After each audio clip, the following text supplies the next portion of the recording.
Welcome to the Blue Collar Millionaire Show. I am your host, Chad Hufford, and this is the podcast where we celebrate the unsung heroes of the working world. Each week, we dive into the incredible stories of honest, hardworking folks who have found financial success through grit, determination, and good old-fashioned elbow grease.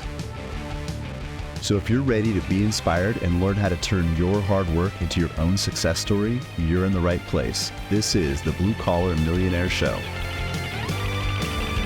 All right, today we have a very special treat for you all. Our guest is an internationally acclaimed rapper, author, speaker. He's appeared on some of those recognized and sought-after podcasts, including the John Gordon podcast, even the Joe Rogan show. But he's joining us today on the Blue Collar Millionaire Show. I believe he will challenge not only what you know, but also how you think. Joining us all the way from Dubai, Zuby, thank you so much for joining us today and the encouragement and exhortation that I'm confident you'll provide us. Well, thank you for the very kind words and the welcome. I'm happy to be here. Well, tell us a little bit about, so for folks who don't know you, who is Zuby? What makes you tick, man? Yeah, sure thing. Well, you've already said the career aspects. By profession, I'm an independent rapper. I'm an author of 2 books and a third one on the way. I'm the host of a podcast which has been running for about 7 years now, which is called Real Talk with Zuby. Done several hundred episodes on there. A lot of people nowadays know me for my social and cultural commentary, but overall, I'm a communicator. So whether I'm rapping or doing public speaking or writing, long form, short form, doing interviews like these or on television, I'm a communicator. My goal has always been to inspire and motivate people through my words, and I started doing that through my rap career. And over the course of time, I've expanded into all these other areas, but the primary goal and thing that I do has remained the same. So what is it then with communication? Is it to inspire others? What gets you up in the morning? What challenges you to show up every single day and step out of your own comfort zone when you show up for others? Yeah, sure thing. Well, I'm a believer. I'm a believer in Jesus Christ. I'm a believer in God. And I believe that God has blessed every person on this earth with a unique combination. So there's no one else in the world that has your same personality, background, set of talents and interests, upbringing, experiences. Every person is truly unique. And given the talents that I have and the experiences that I have and the background and my ability to do certain things that other people struggle with, communicate clearly, make music, rap, perform, public speaking, I believe that I've been given those talents to use for good.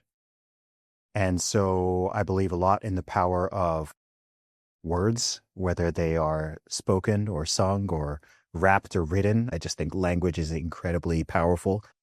It can uplift people. It can motivate people in all sorts of directions. It can motivate people to greatness. It can motivate people to awful actions. And, from a pretty young age, I've always recognized that the world is just full of both light and dark, and human beings are the same. It's been like that from the very beginning. And each of us has a choice throughout our lives and every single day, every moment of day, whether we're going to add to the darkness or if we're going to add to the light. And particularly coming from the world of rap and hip hop and I guess entertainment and music in general, we all know that there's so much negativity that's out there. Like if I'm being totally honest, if a lot of people don't associate hip hop music and rap music with positivity and anything that's inspiring and uplifting necessarily. And so when I started out in my music career, just given my own life and my background and where I come from, I always wanted to just, number one, be honest and true to myself and my audience, but also to try my best to use my words, use my songs, use what I was putting out there to inspire people to take steps towards fulfilling their own potential. I'm quite obsessed with the idea of potential because we all have it, and technically it's impossible to completely fulfill your potential. But if you can live your life in service to other people and you can help other people, and there's so many ways of doing this, right? It's kind of like this limited thing. We all have different talents. We're in different places. We have different circles and spheres of influence. And what would the world look like if everybody just woke up every day and did their best to use their talents and their God-given abilities and their knowledge to help other people in some way. It's going to look totally different for everyone. Everyone's got different jobs and careers, and it's going to look different for different people. So with me, you asked me what gets me up and what motivates me. It's simply that decision. And to be honest, it's more than a decision. It's like, I feel like it's an ethical duty for me to do my best every day, to use my platforms, use my abilities, use my voice, use my words to just try to nudge people in a slightly more positive direction. Whether that's helping people get in better shape. I've written 2 books about health and fitness, one for adults, one for children.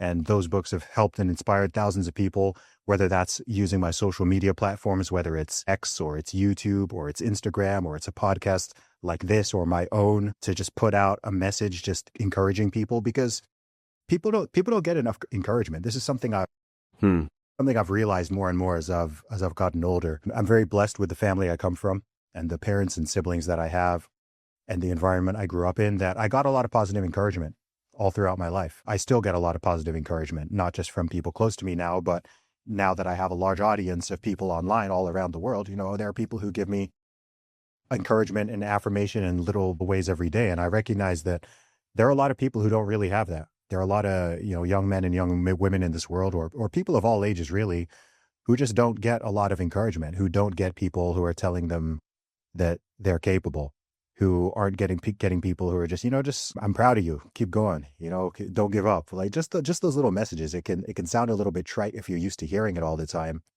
but people just don't see a lot of that. You log into social media, and unless you've like hyper curated your feed, let's be honest, most people's experience isn't all that positive, right? You're getting bombarded with whatever craziness is happening in politics, or whatever horrible crime has taken place, or whatever terrible thing is happening in your city or your country or all the way across the world. Like, we're just being bombarded with information and opinions, and everyone is fighting and battling. And once in a while you get some positivity. And I just try to do my best to just like I said, just be a light for people. That doesn't mean shying away from reality or avoiding talking about something that's important, or pretending that there is no darkness and that there is nothing for people to be scared about or worried about or sad about. That's always going to exist, and it's always existed. But at the same time, there's so much goodness. There's so much opportunity. There's so much more that people can do. There's so much more that people can be. And I just think that if you strive for that, and you do it consistently, and then you try to help other people to do the same, like, I just think that's a lot of what life is about. And ironically, or maybe obviously, but I guess not obviously to a lot of people, that's also how you generally achieve success. If you can help a ton of people with whatever it is, it could be fixing their toilets, it could be getting rid of their trash, it could be helping solve their health problems, it could be writing a book or making a song that really entertains them. If you can help a lot of people, generally speaking, you're also going to be rewarded in terms of your career and your finances and all of that. So I just think from every angle, it's a win-win. So you believe that every person was given a unique skill set, talents and abilities and potential that the community around them, possibly even the world around them, needs. And it's their obligation to step into that gifting and deliver. Is that a fair assessment? Yeah, I think that's a fair assessment. Like I said, I think it's, I don't really think that there's a neutral. I think if you have that, if you've got, let's take for example, someone who has an obvious talent. Let's say someone is obviously gifted in mathematics, or they're obviously gifted in a certain sport or playing a certain instrument. If they just kind of keep that to themselves and they just hide it away, or someone has some knowledge that a lot of people in the world would actually like or need, and you just kind of keep it to yourself, I don't really think that that's neutral. I think actually it's selfish, and You're withholding. You're withholding, right? There are people who need help. Trust me, there are billions of people, and every single person in this world needs help in some way, shape, or form. And if there's something that you've figured out, or there's something that comes naturally to you that other people struggle with, even just by telling your story, you can help people. And it's never been easier to do that. Now we all have social media. Everyone's walking around with smartphones in their pockets all day. That's one of my other reasons why I actually love, X, or formerly known as Twitter, because I just like seeing people sharing their stories and sharing their perspectives. And oftentimes it's strangers from all around the world. It's not even necessarily people I follow that sometimes pop onto my timeline. And it could just be, someone who used to weigh 400 pounds and they now weigh 200 pounds, right? Or someone who just got their diploma after working for all these years, or someone who just had their first child, or who just, whatever it is, just these little sparks of joy and hope and humanity. Even just by sharing it, there are other people who are in similar positions or who are trying to achieve similar things. And it just gives them that little bit of hope, gives them that little bit of inspiration, just gives them that little bit of knowledge, maybe a little bit of insight that they need. And I just think it's never been easier to do this, and to do it also at scale. And I think people can be surprised by, I think a lot of people think that you have to be extremely accomplished and you have to hit some sort of massive milestones to inspire other people. And that's not true. I used to believe this myself. I used to think that to inspire or to motivate someone, you had to be quote unquote ahead of them in that area. And I think that's what most people think, but I've actually realized that it's not true. It's not true. Say for example, I've been going to the gym for a long time. I'm in shape. You look like you're in shape. There can be someone who's like a complete newbie, right? Someone who's been obese most of their life, and they just started going to the gym 6 months ago, and they've been disciplined with their training and disciplined with their nutrition, and they've now lost, I don't know, they've lost 50 pounds, 60 pounds, and they're posting their progress on Instagram or X. Like, I find that inspiring, right? Like, I'm ahead of that person. I'm more experienced. I'm in better shape. I'm physically stronger than them, but they can inspire me, right? I'm like, dude, that's awesome. That's motivating, right? Like, that's cool. And at the point I'm at now, I've had the opportunity to meet and associate with a lot of very, very successful people, people who maybe 7 or 8 years ago I would have thought were like completely out of my reach. And I've sat down with some of these people, and I've had them tell me that they're inspired by me, or that they find me motivational, right? And I'm kind of like, geez, obviously it's true the other way around as well, but I think people don't realize how bi-directional it can be. And just by being out there, whether you're young or you're old, man or woman, beginner, intermediate, advanced, like, just by showing people what you're doing and sharing your story, I just think people would be surprised by what others can get from it. And I think sometimes it's even more relatable. I think it's more relatable if there's a story of, I don't know, just normal average Joe who, I don't know, let's say makes his first, let's not even say makes his first million, makes his first 10,000 after being broke, makes his first 50,000, 100,000. That can be far more relatable and kind of more interesting. And you can even learn more from it necessarily if you're a typical person than, I don't know, someone telling you how they went from 1 billion to 10 billion. Like, most people are never going to operate anything near in that stratosphere, right? So if a billionaire is like giving you advice on, like, how to make the next billion, unless you're in that 0.1% of people who's kind of even aspiring towards that, it's so far out of reach that it's not really relatable. The advice isn't even really geared towards you. But there are a lot of people who are broke or who are in debt, who are just trying to, like, man, I'd love to have $10,000 saved in the bank. And someone, who has done that and achieved that, sharing that story, that can actually in certain ways help a lot more people than, I don't know, another video on the billionaire morning routine. Well, and as you were talking, I was just thinking about even the encouragement from even a child, and you talk about this hierarchy where your original interpretation or your perspective was there's kind of this hierarchy, and you can inspire people that are quote unquote beneath you in the hierarchy. But I mean, you're just entering this phase of life. You got a 6-month-old sleeping, thankfully, right now, hopefully sleeping for a while. But I mean, I've even seen that in my own life with my kids, in just a small little compliment or just the smallest thing, like even from a child. I think that the takeaway is you just never know the type of impact a small act of intentionality can add to somebody's life. Now, Zuby, I will tell you, I'll warn you this, that with kids, it cuts the other way too. Like, they just say whatever comes to their mind. Like, just quick little side note, and I want to bring this back to something you said earlier. So my five we have 6 kids. We have 17 down to 5. And our baby now is 5, and he's a snuggler. He crawled into this the recliner with my wife. It's just a couple days ago, and they're watching some show or something like that. And he keeps kind of he keeps kind of wiggling around and wasn't quite getting comfortable. my my wife said, "Oh, you're I think you're getting too big. We might need to get a bigger chair." And he looked up and dead serious says, "No, Mom, I just think you need to go to the gym more." And I mean, my wife can still fit into her wedding dress after 6 kids. She can still fit into her wedding dress from 20 something years ago. But just like that was on him, like, "No, Mom, you just need to work out more." So it does cut both ways, but even from the lips of a child, I think we can get encouragement. You said about, I'm going to paraphrase a little bit here, Zuby, but you talked about um, just this design for purpose.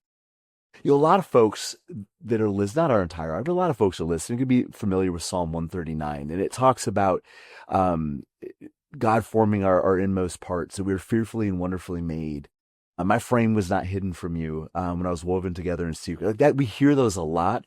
But the very next verse, I believe it's verse 16, says, "Your eyes saw my unformed substance, and your days before there was one of them, they were fashioned for me." And I just think of that in context of what you're talking about. Like, so many people get up every day kind of on accident. And in context of that verse, it's saying not only are we specifically designed, but the days that we're living in are formed and fashioned for us, like a hand fitting into a glove. It's like a custom fit. And I think there's so much opportunity for us, not just to step into our purpose, but step into the day, the opportunity, the lives of others. Because to me, in that verse, what it's saying is the moment in time in which I exist was designed for me as much as I was designed for it. And I think that's just a beautiful way to live life. Yeah, I agree. So one of the things that I wanted to chat with you about, and you have to educate our audience a little bit because you have way more international experience. I mean, you're in Dubai now. You're from the UK. You were raised by your parents are Nigerian, correct? That's right. So here in the US, we have a tendency to look at this idea of retirement as some sort of a finish line. And it's where you get to kick back and you don't have to do anything you don't want to do anymore. And, don't get me wrong. I mean, I love the beach. We're here in Anchorage, Alaska. It's probably a little warmer where you are over there in Dubai. But it's like people chase this idea of 30 years of Saturdays. Like, I work hard my whole life. I sacrifice. I give up maybe my health, my relationships to build this wealth. And then I kick back and just have an endless vacation. And what ends up happening for a lot of those people, they unplug from everything that made them, that challenged them. The things that allowed them to hone their talents and skill sets. And I think the tendency is to become aimless. This is especially for men, but I think men and women. Do you see that in other parts of the world where people get to this place of financial independence? And it's kind of like a dog chasing a car. Like, they've been chasing it for so long. Once they catch it, then they have no idea what to do with it. That's a good question. I don't know how much of a U.S. specific thing it is. I would imagine it's a more economically developed country thing, right? Where people have this structure, kind of through life where, let's say, I don't know, from 5 to, I don't know, from 3 or 4 to 20 something, you're learning. From your early to mid 20s to your, I don't know, whatever retirement ages, you're earning. And then you've got hopefully a couple decades on the tail end of that where it's like, okay, I can just kick back and relax. I think in a lot of more, just economically developing countries, which the majority of the world's population live in, the idea of a cushy retirement, I mean, a cushy life, let alone a cushy retirement, it's not realistically, it's not a realistic thought for most people, because everything's just hustle and grind. And yeah, I mean, there's still a lot of true poverty in the world. And the idea that someone's going to be able to kind of like, the idea of like a 401k or a pension or what, like a lot of that doesn't exist. It doesn't exist in much of the world. So people are very, just day to day grinding and hustling. At the same time, we're kind of in a weird position in Western nations and more developed countries where there's this concept of, like the rat race, Mm-hmm. where despite people earning a lot of money, certainly by historical and by relative global standards and living pretty comfortable lives to the point where, I mean, look, for the first time in human history, obesity is a bigger problem than starvation. Right. Mm-hmm. Make of that what you will, but it's showing that we're living in this age of surplus and abundance generally, and we're living in this age of busyness. Yet at the same time, the average person is still spending 4 or 5 hours a day looking at a small screen and another 2 hours looking at a big screen. Hmm. We're just kind of in this weird. We're in a weird place. But as it pertains to retirement, particularly, I'm a way away from even thinking about that, so I haven't thought about it a ton. But I generally don't think most men should retire. At least not entirely. I think just like your muscle, if you don't use it, you lose it. There's atrophy and there's brain atrophy as well.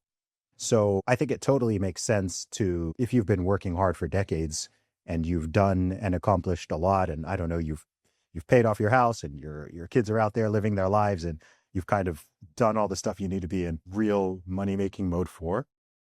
I think it's wise to let off the gas a little bit and enjoy life more if you haven't been enjoying it so much. But I think you still need to maintain physical activity. You still need to maintain mental activity. You've still got to be doing something productive. Your purpose and meaning in life is generally going to shift a little bit, right? Most people aren't going to be doing the same thing at 75 as they were doing at 25. That's fine. That's good. In fact, it would be quite worrying if you had a 75-year-old acting the same way that they were at 25. But I think it's important to just keep everything moving. And at the same time, I think what is also going on here is that sadly, a lot of people just do not enjoy their lives and don't enjoy what they do for a living. And I don't know what percentage of people, but certainly a chunk of the population. I don't know what percentage it is. I think you could fairly say that they hate their job. And I think that's why there is this idea of, you know what, I just want to lie down on a beach and drink a cocktail for 20 years because so many people are just in grind mode. They're not enjoying the day to day. There's that whole mentality of, oh no, it's Monday. Monday is terrible. Thank goodness it's Friday, right? Finally, the weekend comes. And that's how a lot of people live. And I wish it were not that way. I don't think that, look, I inhabit reality, but I'm also an optimist. So I don't think it's realistic that everyone is going to make a living doing something they necessarily love and are hyper passionate about. But I think on a long-term timescale, I think most people don't need to do a job that they hate. There might be times in your life where you've got to kind of just suck it up and do something to get the experience or to get out of a certain position. But over the course of 5 years, 10 years, 20 years, 30 years, I do think that most people can, at a minimum, do something that they don't hate, and perhaps a lucky percent can do something that they genuinely enjoy. I think if more people sought that out, then there'd be less of this dreading Mondays and being 30 years old and looking forward to your retirement. So, and I think these are linked too, because if you view, again, retirement as the end all be all, like I finally get to quit the job I worked so hard to get and then work so hard in, then you have this mentality that, yeah, I mean, I'm making it through this to get to this end goal. And the problem is, I think one of the most horrifying things for some people, Zuby, is when they finally achieve their dream and realize they're still the same person. Like their life is still basically the same. Everything that they thought was going to happen when it doesn't have to be retirement. It could be, I married the girl, I got the job, I got the degree, I hit a certain status of wealth, or I got on this podcast, or whatever the thing is. You chase it and then you get there and you realize, man, was that all there is? So I do think these are linked. And what you said, I think, is powerful about this living to Friday, where I think it's the same idea, right? Like, man, I'm just getting through this so I can get to Friday. And then you hit Friday afternoon, Saturday, and then Sunday, you're already getting depressed about Monday. And I think we can kind of expand that even to retirement. If people don't have a healthy view of financial independence, it's like, yeah, I sacrifice all these things to get to retirement. And then by the time I settle in, like I'm going to retire from this life possibly. But it's to me, it's just to use a fitness metaphor because you've already used them and I appreciate those. But it's like somebody who is working out to get in shape for a vacation in 3 weeks Mm. rather than somebody who is working out because it makes them come alive. It brings out the best. It's a habit. It's just a part of their life. It's, it's not just a means to an end. They're getting satisfaction out of that in and of itself. And the concept that we've tried to encourage the folks we work with and our listeners on the show is not retirement in a sense that, again, you just unplug from everything and it's 30 years of Saturdays, but a job optional lifestyle where it frees you up to be even more present and to not have the confines of a 9 to 5 job where you have to show up every day and working for somebody else's ideas, where you can jump into your own gifting, your own talent. Because like you said, not every job is going to be perfectly designed for your gifting. But it's this weird dichotomy of building towards the future, but still being present in the moment. How would you encourage somebody who struggles with that? Because I think the tendency is for people to over-index on one or the other. They're either way too in the present and they treat the future as if like that's somebody else. Like, I'm going to buy this thing. I'm going to spend money I don't have to impress people I don't even like. And then future Chad is going to have to figure out how to pay for that. I'm just going to put it on the credit card. But then you have the other side of that where people who they're hustling and grinding and they're sacrificing more than they need to. And they look back at their life and realize, again, was that all there is? I didn't enjoy the rides. How do you encourage people who struggle to find that balance between being future minded but still being present in the moment? That is a brilliant question. I'm definitely in the latter camp. I'm very future oriented. I think the first step would be to be honest with yourself and recognize which of those camps you naturally tend to fall more into. I think a lot of people who are very conscientious and ambitious and who are good at delaying gratification, they naturally fall more into the latter camp, being future oriented and perhaps struggling to fully be present and to enjoy the moment at hand, right? Because you're always thinking of like, what's that next thing? What's that next investment I can make today that, is going to pay off down this line? And you're constantly thinking that way. And then you have the opposite where people are just, like they're not thinking about the future at all. And it's causing them to make bad decisions, whether that's financial, relational, just day to day, whatever the case may be. Even in terms of their habits as well, right? Like a lot of people who indulge in bad habits, it's because they're just thinking about this short-term moment. They're thinking, well, this feels good right now. And they're not thinking about their body and their health and so on in the future. So yeah, I think the first thing is self-awareness, just being aware, okay, I tend to fall more into this camp or this camp. Some people will naturally be more moderated. If you're more moderated and it's not something you feel like you need to work on or are struggling with, then cool. Like you're already there.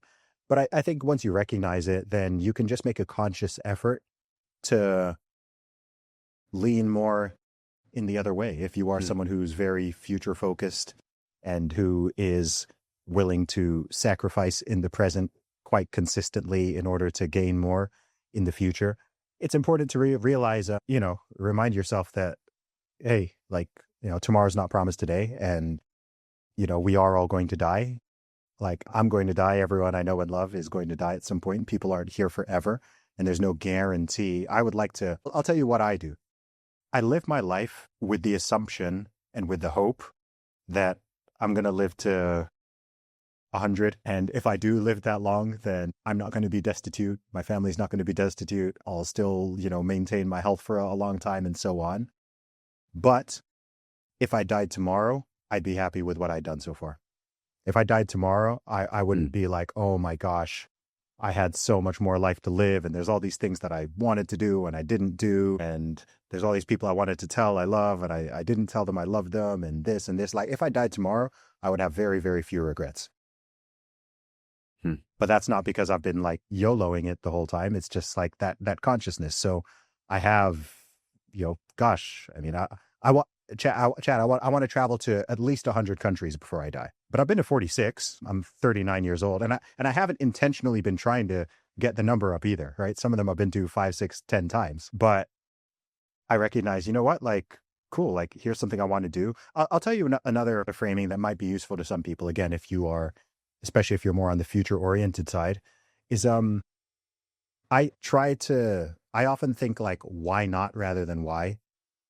So Okay. if an opportunity comes my way, or I don't know, I'm in a place and someone reaches out to me and wants to meet, and I'm able to, or there's just some random cool idea. Okay, so I'll give you an example. A couple of years ago, after I wrote and released my first book, Strong Advice, in 2020 or 2021, a company from Texas called Brave Books reached out to me, and I'd heard of them. They make children's books, and they reached out to me and they were like, "Hey, Zuby, we like your stuff and we'd love to talk to you about like making a children's book." Now, prior to this moment, I had never thought of writing a children's book. It wasn't on my radar. It wasn't something I was planning. It wasn't in, and I was like, why not?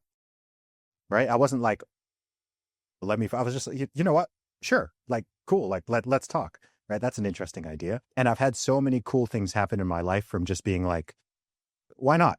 Like, sure. Okay, cool. Like, I'll meet that person, or let me go to that place, or let me just say yes to this random opportunity that comes my way. So I think just by being open like that, a lot of cool things can happen. Now, if you're someone on the opposite end who, is just very, very short term in your thinking, then I think some of it is a matter of building discipline. I think often what can help with that is like a keystone habit for a lot of people. A good one is, if you're not already exercising regularly, I think a fantastic keystone habit is regular exercise, right? If you're not someone who's already going to the gym and training, and most people are not, then even if you just start with that one thing, okay, I'm going to strength train 4 times a week and I'm going to do it consistently. If you can like lock that one thing in place, then it tends to have positive ripple effects on everything else, because you can take that same discipline and consistency into how you handle your finances, how you act and behave with other people, how you eat. If you're someone who has, I don't know, a drinking problem or indulges too much in some type of vice or whatever, I think it becomes much easier to rein those things in if you have that keystone habit and that core discipline already in place. And I think another thing that happens, and why I like the fitness one in particular, is partly because it's visible, but also because it just has knock-on spillover effects into everything else. And if you do start strength training regularly and you start seeing a little bit of progress, you naturally want to avoid doing other bad habits that will sabotage that one. So you probably won't want to stay up until 3 a.m. drinking if you know you got to work out the next day. You probably aren't going to indulge in too much junk food, knowing that that's going to impact your training and your progress in that regard. Oh, that's a great one for people to start with, because it's simple, but it's difficult. And it doesn't matter who you are, where you're from, how much money you have, whether you're a man, a woman, whatever. Like getting in shape, just like building an exercise routine. Even if you're flat out broke and you can't even afford a $10 or $15 gym membership, like push-ups are free. Walking is free. Finding a park and doing some pull-ups are free. And even then, people will say they can't afford a gym membership, but I don't know, they'll be spending $200 a month on Uber Eats or something like that. So like anyone could afford, not everyone could afford like a $200 a month gym membership, and you don't need one. But I know even in the USA, which is a more expensive country, there are gyms which are like $10, $15 a month or something. And they might not be phenomenal, but they're more than enough to get you started. So yeah, I think that would be my advice on that one. It's not a question I've been asked before, but that's where my brain goes. I like what you said about being aware of being really honest with yourself, where you naturally lean, and have the self-awareness to know, I am maybe going to over-index to the future, or maybe I am momentary gratification person. I need to be more delayed gratification, but just knowing where you naturally lean. And I love the fitness aspect of it too, because there's so many parallels between fitness and finance. We could talk about that all day, but just one example would be, people seeing, the stock market going down or something like that, and like, oh, this is uncomfortable, I don't want to do this. Well, the best companies in the world are on sale. Like this is This is when being an investor makes the most difference, when it hurts, when it's uncomfortable. Muhammad Ali, back when he was Cassius Clay, was being interviewed, and they asked him, how many push-ups and sit-ups do you do in every workout? He said, I don't know. And the interviewer said, well, do you not count them? And he says, I only count the ones that hurt, because those are the ones that matter. And I think exercise, lifting weight, strength training, intervals, like, I think it also can prove to ourselves that I can do hard things.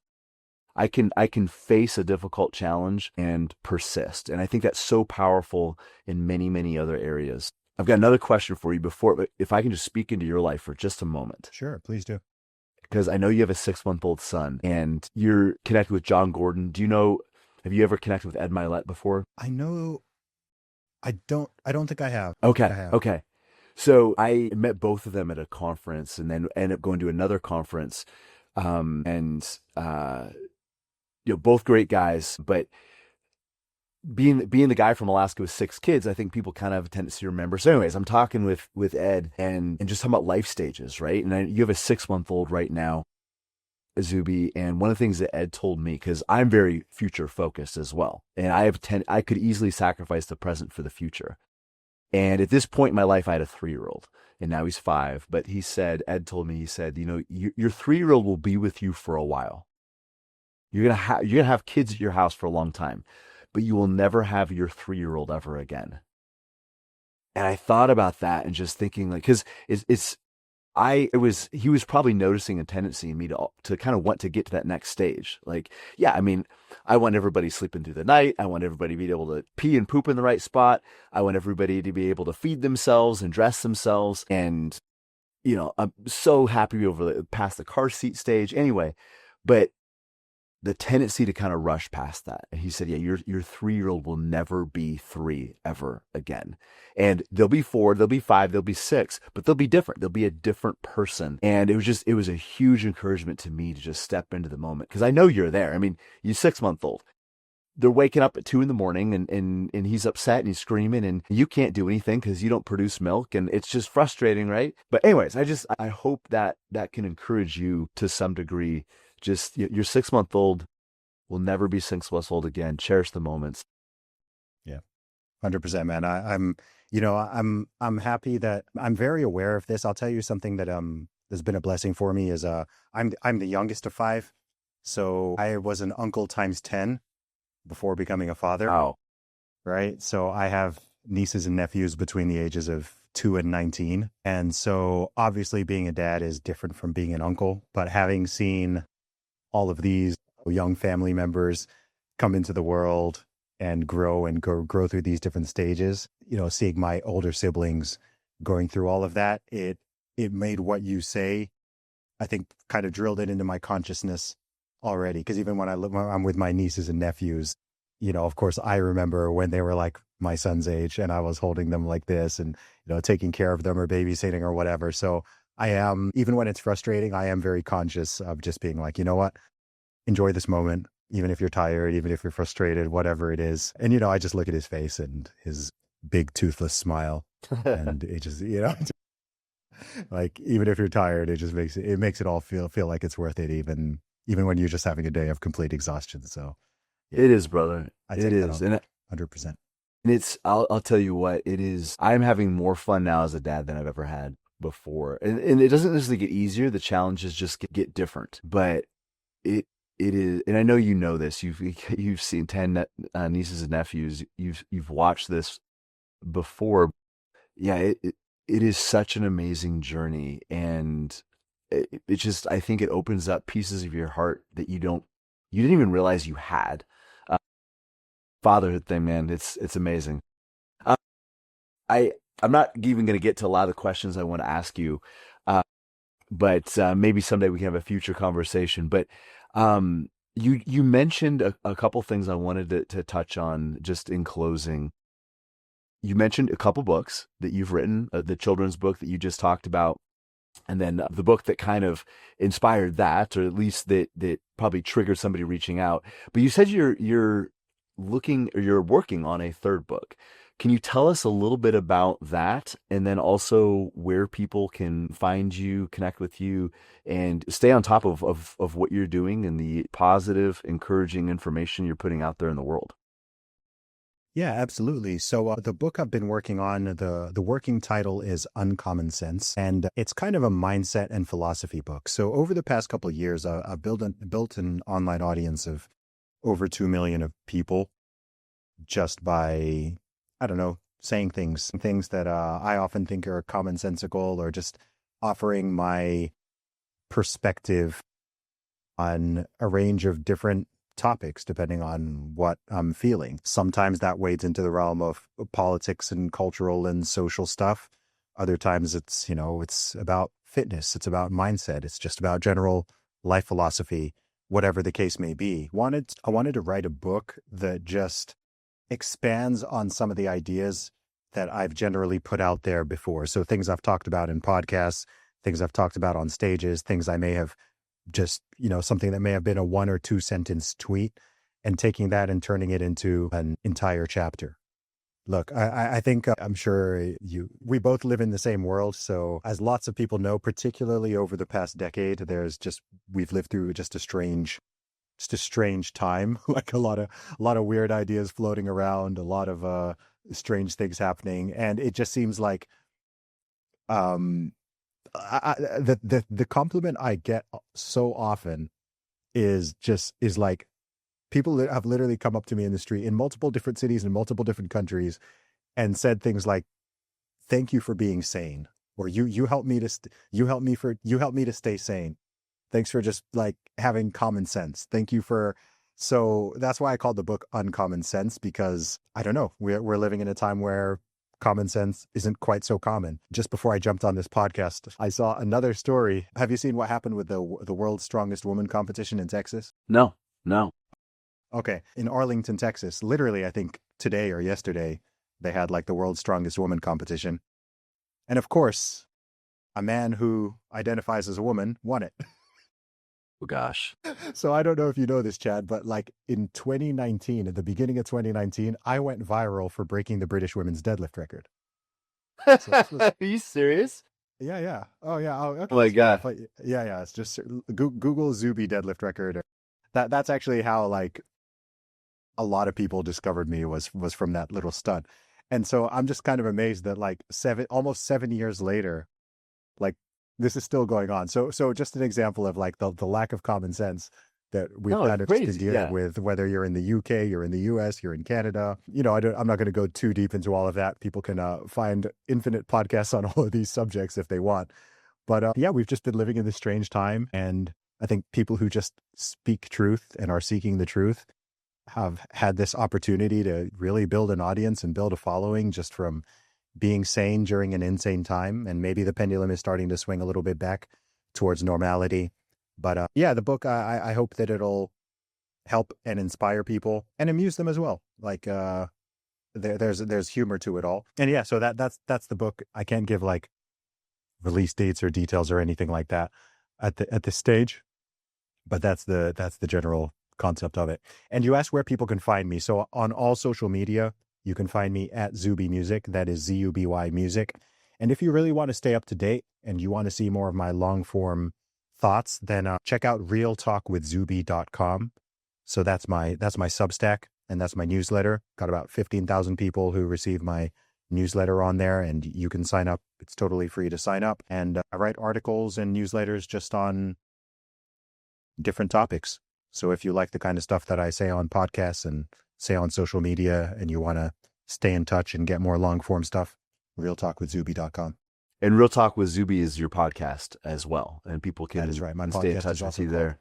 yeah, Real Talk with Even Zuby. as you were saying that, I was just thinking about, in a world where there is so much deceit and bad information, principled truth can get lost. And I think that's kind of why you're writing this book, is common sense, foundational, proven truths, principles that have always and will always work. can get lost in the shuffle. There's so much noise. And I just know from listening to and consuming some of your other content, even though a lot of what you talk about isn't specific to finance, like a lot of these principles are. So for our audience listening, some of the things about discipline and grit and resilience and purpose that Zuby is passionate about, they relate to many, many areas of your life and absolutely relate to finance. So I'm looking forward to getting a hold of that book whenever it comes out, and we'll let you guys know when we do have a release date. I got to ask, how much did you pull back in 2019 for the viral? So the video that went viral was 230 kilos. My max at the time was actually 275. So it was significantly, so it was about 100 pounds below my max, which was intentional, right? Because the whole point was like, it was an easy pull. If you watch the video, it was like, it wasn't like a max out lift. And I just said, I identified as a woman when I did it. And yeah, it got millions and millions of views. To this day, I still get people who like who recognize me for that. Yeah, it's funny though. Yeah, check that. That's a heck of a pull though. So your max at the time was, so that would 275, what, like 600 and 606. 606. Okay. Yeah. Okay. At a 185 pound body weight. Man. Now, one of my buddies, his name's Gary Lloyd. He's down there and he's in Phoenix, Arizona, and just got his pro card. He's Alaska boy and got his pro card 2-3 years ago in the strongman world. So it's something that I definitely it's a very inspiring thing to watch. I can't say I was ever super competitive myself in that arena, but the powerlifting, the strongman, again, it's doing hard things. Well, man, if in doubt, just identify as a woman and you will crush. I don't know. You know what? I've got one of the folks that we work with. I'm not going to say her name, but hopefully she's listening. She had, I think her best bench was 425. Whoa. So, okay. Yeah. So I've known her for 25 years.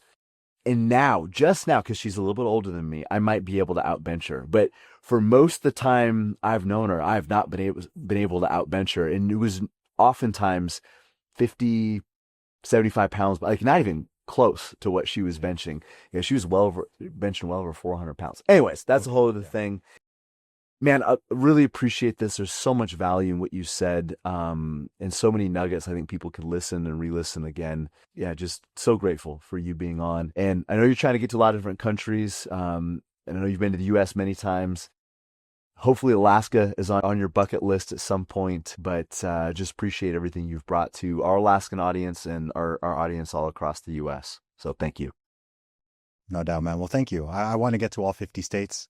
Alaska is on there. So whenever there's an opportunity, I'd love to make it out there. I think I'm on 20. I think I've done 26 out of 50, which is not bad for an Englishman. Do you like to fish? I've never been fishing in my life. Would you believe? Okay. So why or why not? So some of the best salmon fishing in the world is on the Kenai River. If you ever get to Alaska, we will take you. We've got a spot right on the Kenai. It's honestly some of the best salmon fishing in the world, and we'll make it special for you. So why not, right? Okay. Why not?